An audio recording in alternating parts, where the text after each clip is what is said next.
Hello, in this video we are going to talk about just arrays because there's a lot of stuff to cover with arrays. You can see in this video I'm not actually going to be putting stuff into the browser this time. I'm actually just going to be using the console here. You can open up the developer tools by going to this menu here in Google Chrome, go to more tools and then click on developer tools, and then click on console here. You can also just press Command Alt J. I think on Windows it would be Control Alt J, or there's a shortcut there. And you can see that I'm using console log this time instead of the document get element by ID. This is usually what we use to kind of see what's going on with our code. So this is probably better to learn in terms of figuring out what you're doing with your code. So I have console log stuff, and then if I just kind of refresh the browser here, you'll see that in the console I'm printing out stuff right here. So let's get started with arrays. First of all, the purpose of an array is to group things together. So in the previous video, we talked about the 5 different data types, the primitive data types. So we had string, number, booleans. What else did we have? We had undefined and null. What you can do with an array is you can actually group different things together. So let's just call this var array equals, let's just say string 1, string 2, and we'll include a number here, have an undefined, and a null, and this will all be a group together. So now let's console log this array to the console, and we will see our 5 different things: string 1, string 2, 3, undefined, and null, which is our 5 things up here. It is together as a group, and with arrays we use these bracket things over here. So for objects we're going to use these brackets, but we'll get to objects in another video.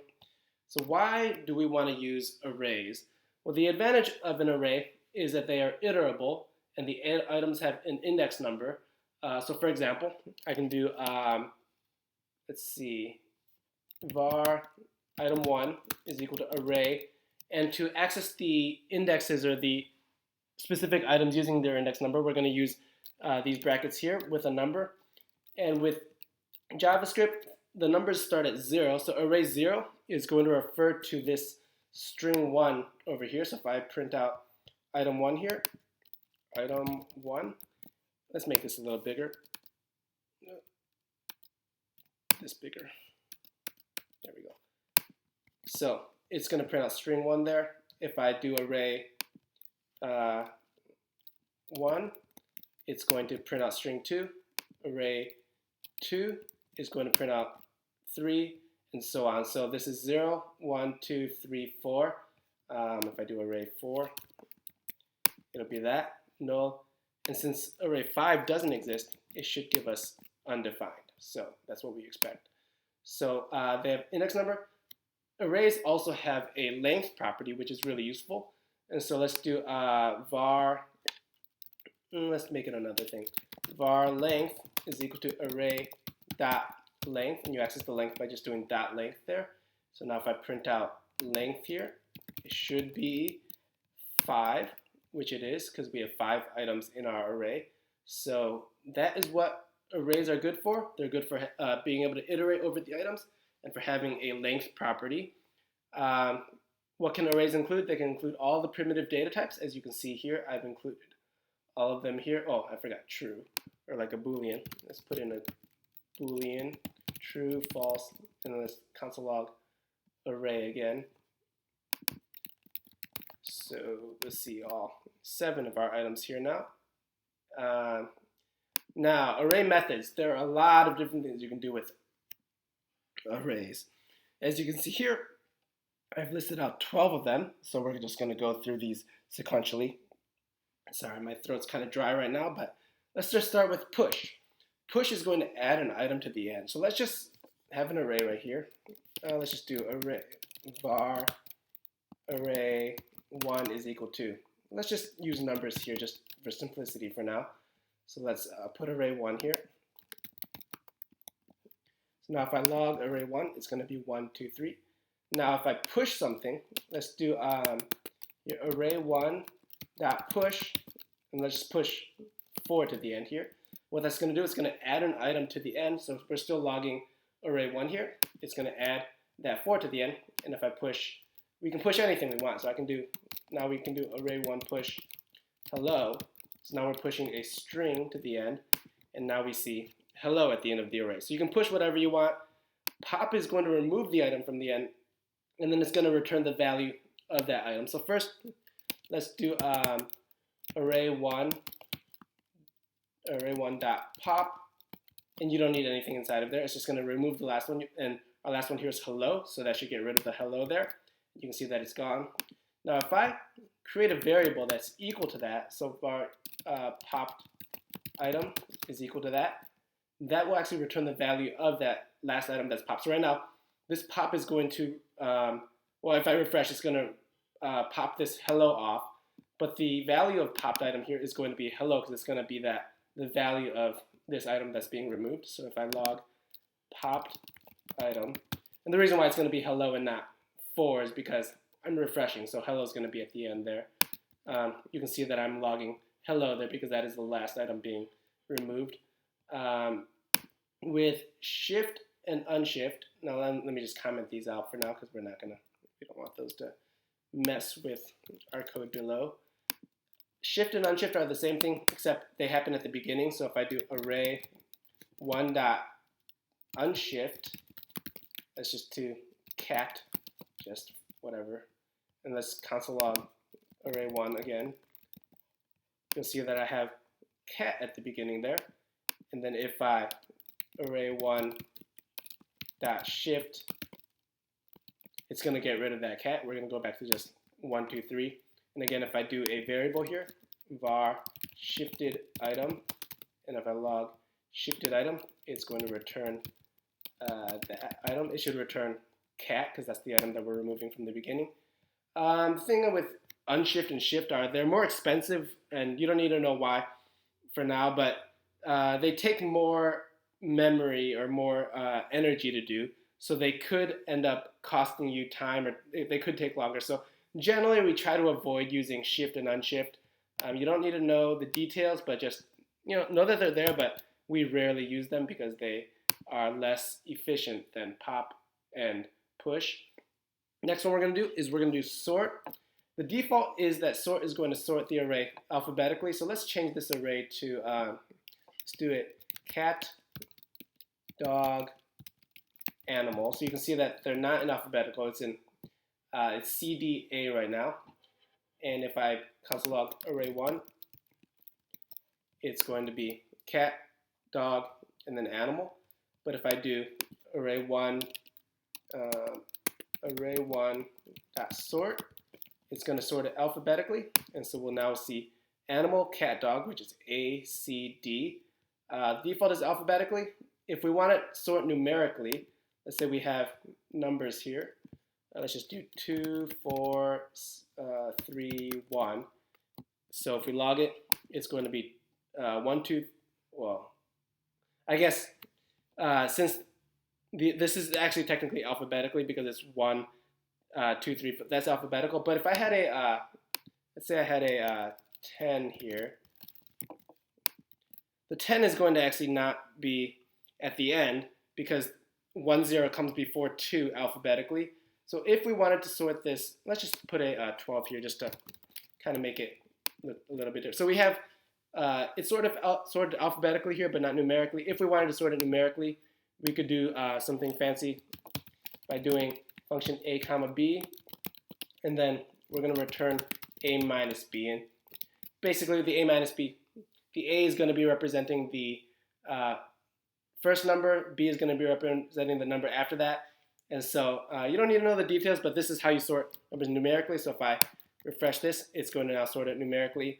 A minus b is just this formula for make sure that the number before is smaller than the number after.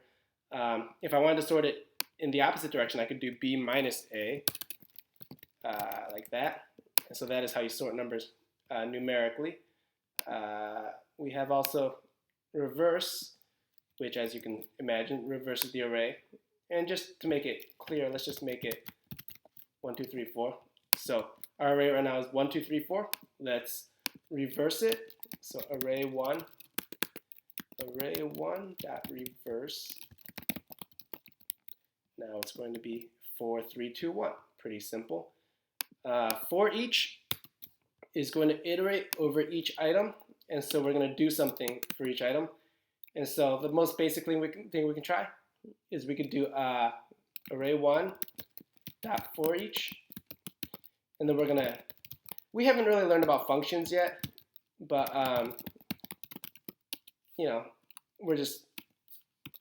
we'll talk about them more later, but for now you can just kind of see that I'm using functions, but we're learning about these array methods right now. So for each, you're going to have a function there. The function can it's going to iterate over each item. For each item, it's also going to keep track of its index. So I can just maybe, for each item, I'm going to, let's comment this out for now. So for each item, let's console log manually the item and the index. And so now if I refresh, it should log the 1, 2, 3, 4 along with, I guess the index here would be 0, 1, 2, 3. So it should log 1 with a 0, 2 with a 1, and so on. So you can see this is the item, this is the index. It might help to change these to strings. So if I change this to a animal, dog, cat, you can see that the animal is at index 0, dog is at index 1, cat is at index 2. I could also do, I could console log item plus is cool. So you can actually manipulate the item and do whatever you want with it in there. So animal is cool, dog is cool, stuff like that. Map is very similar to forEach. It's going to iterate over each item just like forEach, but it's going to return something customized for each item, and then it's going to create a copy of the array. And so here we have animal, dog, and cat. And so let's turn this back on. We're logging array1. So we see animal, dog, and cat. Now for map, let's create, so when we map, we want to create a new variable because it's going to actually create a copy of the array. It's not going to actually change the original one. So let's say array2 is equal to array1 dot map. Again, we're going to use this function here. We're just going to take the item here, and we are going to mutate it, or not mutate it, but return something customized. So we're going to have this return statement here, and let's just return the item plus is really cool. So now we should have an array with 3 items, but each item in here should have the addition of is really cool at the end. So let's console log array2 here, and hopefully this will work. So yeah, we have animal is really cool, dog is really cool, and cat is really cool. So that is how array works. Let's comment that out for now. We have filter here, and if we go back to array1, it's going to be the animal, dog, and cat. For filter, let's change these to numbers just because it might be easier to show you. Let's do 1, 2, 3, 4 there. So for filter, it's going to return an array with items that pass the test, and again, it's going to create a copy. So let's do var filtered equals array1 dot filter, and we're going to have a function here again, and let's have the item, and you can see that my Sublime kind of automatically spaces things out. If you're doing this in Notepad or something, you'll just type it out and do all the spaces here to make it look nice. And here we're going to return, we're going to have a test here. Let's do item. We have 1, 2, 3, 4 here. Oh, let's refresh this. Let's return item. If the item is greater than or equal to 3, we're going to return it. So here, the filtered should be just 3 and 4 because that is what the test, those are the numbers that pass the test. We could also do something like item is equal to 2, which will just return 2. Or we could do anything we want in here. We can do item is equal to 2, or item is greater than or equal to 4. That should give us 2 and 4. So filter allows us to choose which items in the array we want to return. So that is filtered. And next is going to be join. Join is going to join together items in the array. So let's put in array1 again. See that we have array1 is 1, 2, 3, 4. If we just do join with nothing else, let's do array1 dot join, and this is actually going to mutate the array. Well, let's do it without any quotes for now. It's just going to join together everything with well, I guess it does create a copy. Let's do var array2 equals array1 join. So I guess join also creates a copy. And so you can see that the default join joins together the items in the array with just a comma. Now we can customize how we want to join them. We can say, let's put a space between them instead of a comma. So now you'll see there's a space. Or we can do whatever we want. One, say, is a cool number, comma. So now between all the numbers, we're going to have this is a cool number, comma. And so that is what we see here. 1 is a cool number, comma. 2 is a cool. Well, we could just, let's put a space here just to make it look a little nice. You can do whatever you want with it. Yeah. So something cool you can do with math is you can join with, I think you can join with like plus, and it'll just add them all together or something like that. Or maybe not. Join. Nope, can't do that. Okay, well, in any case, that's how join works. That is join. And then concat is going to join together two arrays. And so let's put back in array 1 here.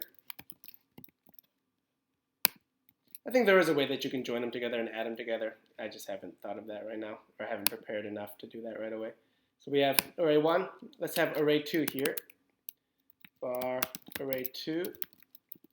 So we're just going to have a second array that's 5, 6, 7, 8. And let's do var concated.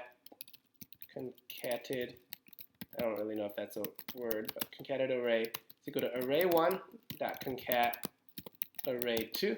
And so now if we log concated array, which again I don't think that's a real word, we should have 1, 2, 3, 4, 5, 6, 7, 8. If we had, we can do any, again, you can do anything you want with arrays. Hello. So they don't need to be numbers. We have slice, which is going to allow you to choose the beginning and ending cutoff points. The first number is going to include the item, and the second number does not include it. And again, this creates a copy. So let's log array 1 here. We have 1, 2, 3, 4. Let's do var sliced is equal to let's just do array 1 dot slice. Let's do 1, so that's going to include the item at index 1, which is 2, and then let's do 1, 3. So 3 is this item. It's not going to include it, so it's going to include 1, include 2, but not include 3 right there. So we should see, let's put in sliced here, just 2 and 3 in this sliced variable, which we do. If we put in, if we just took this out, it'll slice all the way to the end. So it'll take 2, 3, 4. If we put in 0, 2, it'll give us 1 and 2 because it's going to include 0 and 1, but not 2. So that is slice, creates a copy, really useful. And then last one is splice. Splice is used if we want to remove or replace or just insert items into an array. So slice can take up to 3 different arguments. And the first number is going to be the starting item. Second number is going to be how many to delete or replace. And third is what we're going to insert.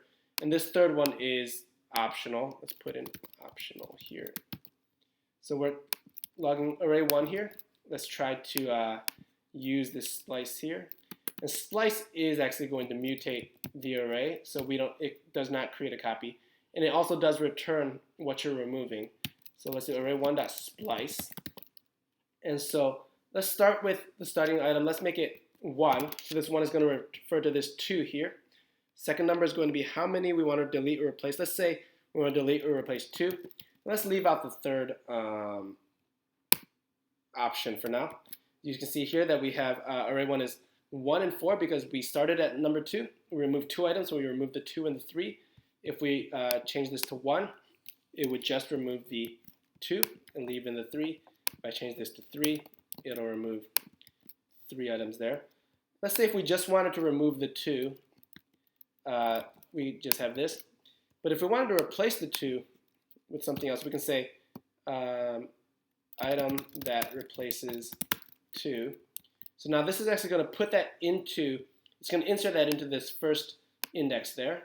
So item that replaces 2. And we can actually insert in as many as we want. Another item. And so that's going to insert that in. If we want to replace 2 and 3 with 2 customized things, so let's say item, well, let's make this one item that replaces 3. We want to get rid of the 3 also, so let's take out another item from here. So let's remove 2. So this is going to replace 2, this is going to replace 3. You can see that they do that correctly. If we create a variable, spliced array, or spliced, or whatever, it's going to return the items that you're removing. So here we have 2 here. We're removing the 2 and the 3. So this should return 2 and 3 because those are the items that we removed. So this is a list of most of the array methods that you're going to use. There might be a few more that you might use, but these are the major ones that are the most common and the most popular. And so hopefully you found this helpful.